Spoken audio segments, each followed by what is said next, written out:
Let's talk about the top 5 mythical or real hurdles to getting into a tech career. And this will be a very, very quick video where we're going to talk about some of the things that I've seen over the years since 2020 helping people get into a tech career and getting them over the hurdles. What have I seen that are real or just mythical, kind of fake? Everybody thinks it's a hurdle, but it really isn't. So let's dive into the list. All right. So, first of all, you need a lot of experience to get into tech. This is a really good one because and let's go ahead and set a precedent here that we're going to put we're going to cross it off. If it's a hurdle, we're going to highlight it. If it's real. So first of all right, you need a lot of experience to get into tech.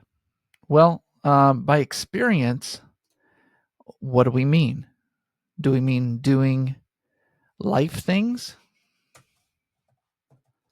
life experience, or do we mean tech experience?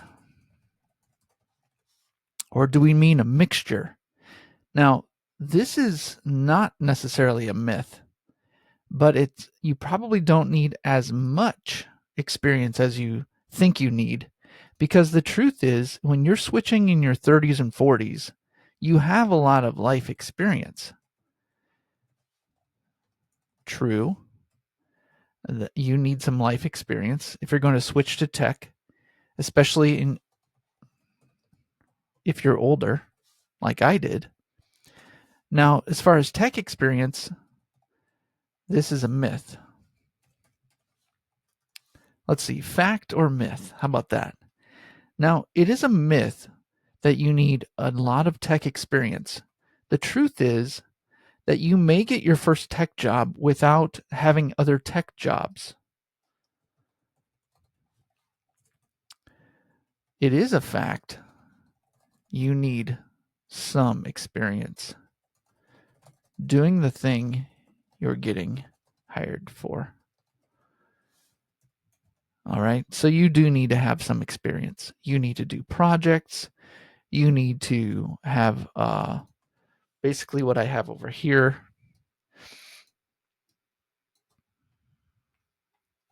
You need to be doing, this is part of my my program here, but you need to be doing projects for yourself or projects for a third party or pro bono. And that sort of experience will help you. And if you don't have that, nobody's going to pay any attention to you because there's so many people out there with experience. The exception is, all right, let's go over here for an exception. So let's add that. What is the exception? Well, it's a new field to tech. And my example was when I first got into iOS development, there were not a lot of people doing what I was doing. And so that was the exception. So AI right now, there are some fields of AI where you use AI to do something else, almost like a tack on to other types of jobs, where you could find a job using AI and you don't have any AI experience or you only have a few months, just like a lot of people do right now. All right. So that's the first myth. I didn't completely dispel it. Maybe that's not good for you. Maybe you don't like that, but I think that I did a little bit of explaining there to help. All right, let's treat my problems here. And wow, that is, oh, there we go. That was about to be a UI bug that I'd file with Miro. I do not like Miro, but it's the best for this, maybe. Better than Zoom, if you've seen my other videos. All right, next one. Here's a myth or a fact, and I was going to do 5. Let's do this. takes a lot of time to get into a tech career. So if you're already in tech and you're looking to level up, this wouldn't be for you. But does it take a lot of time to get into a tech career? And the answer is it depends on the job, the newness of the technology or position. You're not going to bust into an iOS engineering position without any experience on your own. It will take you years to get that experience, to be up to the level of like a junior developer or an intern level. Just because iOS or Android development, mobile development is it's old by now. So that's an old position, not new like when I got into it. Depends on the job, the newness of the technology or position, and frankly, it depends on how quick you learn things, how much time you have in your spare time. How about that? I could have said how much spare time you have. How much time you have in your spare time. So if you are spending a lot of time, how serious you get about your studies, study habits. Let's see. This book here, shout out. All right, Deep Work, Cal Newport. Get that. All right, so that'll help you figure out how to section off time. So does it take a lot of time? Yes. But does it take a long stretch of time? A lot of time, but maybe not long duration of calendar days compared to what people might be telling you. Hopefully that makes sense. Still figuring out Miro. All right. I promised on my last video I'd try to figure this out. Here we go. All right. So how many people might say, hey, Brooks, how many years does it take? It really depends. I've seen people shift to a tech career in 6 months.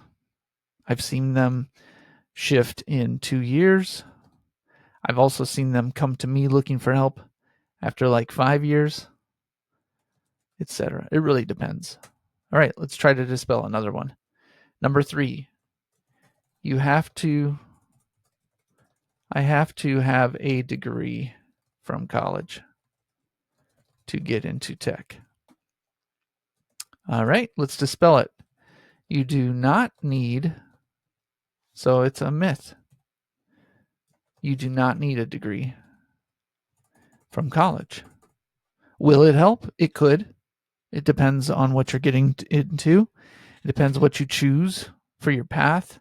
It depends on the number of applicants to a job. So people still do ask if I have a college degree. If they don't see that on my resume, I do have one. It's in music. I play violin and studio engineering. That was my focus in doing live recordings and, well, studio recordings and making albums, stuff like that. That's what I majored in, basically. All right, so that's a myth. You don't need a college degree. And if you need proof of that, I can get you proof. Some of you maybe comment below if you're watching this on YouTube or in my school. Comment if you have a degree or not, and whether or not you've gotten into college or if you've gotten into tech. All right. There are so many boot camps to choose from that I don't know which one to take. All right. This is not really a myth or fact. This is a problem you might have. So this is a distraction. People make money off boot camps, and it is how this society has become, where you can learn things online so much to the point. I don't know. Maybe it's diminishing returns, but you never used to be able to watch anything online or stream anything. You'd have to do physical work to go down to the library, check out a video, or go to Blockbuster and rent it. But you couldn't see any. There was nothing online, and before that, there was no online. You know, so all I'm saying is as tech has evolved and gotten quicker and faster, and everything changes. Well, along with it goes the overwhelm. So, and boot camps have come along and said, hey, I want to make money off this or create a business and help people. And there will be 20 boot camps, but none of them are very good. Whereas back in the day, the first boot camp was like really good. So you had one to choose from, and you could take that boot camp, in your area, because you couldn't do it online. So now it's kind of like going to a car dealer that has all of the different types of cars there.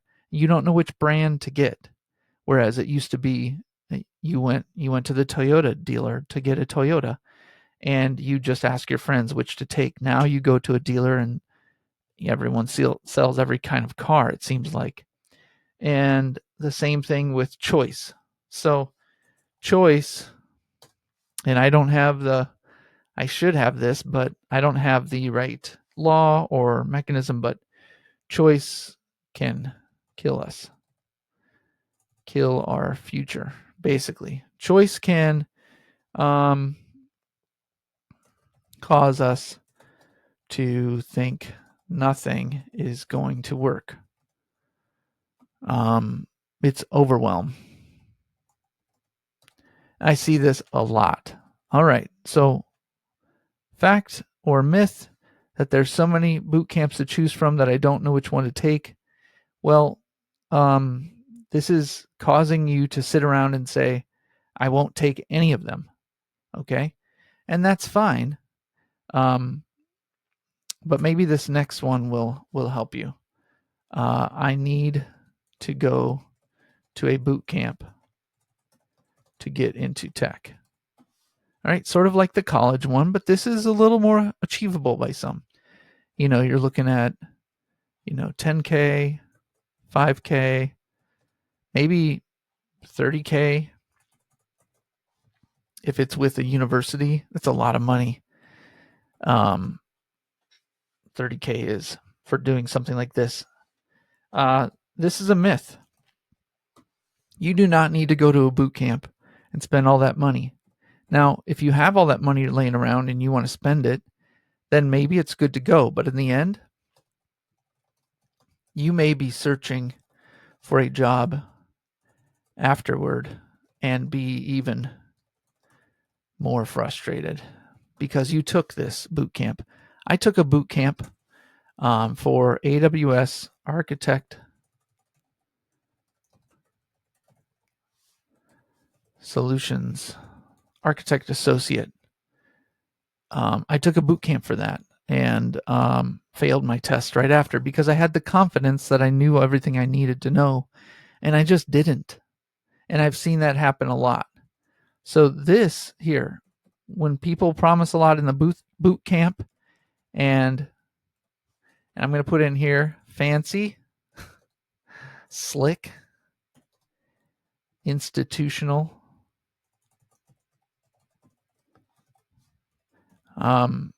That's, you go to a website like someone, maybe on my website, it's really, really, really not institutionalized. I'm just a guy, and I have groups that I help. Then you go to University of Minnesota, and they have tech boot camps, or other colleges around the country have this. And you might think, well, that's better because it looks like it's a lot more focused, and it's a lot more higher tech, so to speak. I hate to say that because it's not, but if they've got a huge system in place, that could be very deceiving. So you don't need to do those things. I just want you to know you don't need to spend all that money to get into tech. So, let's dispel another one. Ageism. I can't get into tech because I'm over 40, over 50, over 30. I've had people say they're too old at 30. That's false. It's a huge myth. All right, you're looking at me. I got some white hair, gray hair, and yeah, I switched in my mid 30s, okay?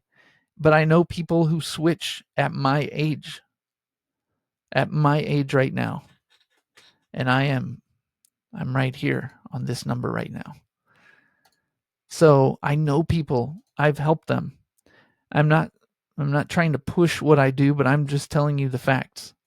I have helped people at my age, and it's not just that I helped them, but I came at the right time to help them, and they were ready, and I just kept them along the path. So I want to encourage you. This is a huge myth. My podcast is helping people 30s in their 30s and 40s, just because that's a big age range that usually people say have already had some other career go on, and they have maybe a family at the time, and they're really trying to provide for the family. Maybe they're single income like I was, and my wife stayed at home with the kids. So I really aim at 30s and 40s, but any age, ageism is a myth. Here's an exception. Startups that require you to move to their city to work on site. All right. That's pretty rare. Not just, let me put startups and or companies. All right. Now, why is this an exception? You may think it's ageism at play, but it might not be. It might be back-end ageism. And so backdoor ageism, meaning this. If you're in your 30s and 40s and your kids are in school and everything's changing and you interview for a company that would take you normally, you think you check all the boxes, but they're requiring you to move, that's probably not happening. The pay hike for your first tech job may not be enough to do that. And so they're sort of disqualifying you from that, maybe not intentionally, but it does disqualify you because your options are limited.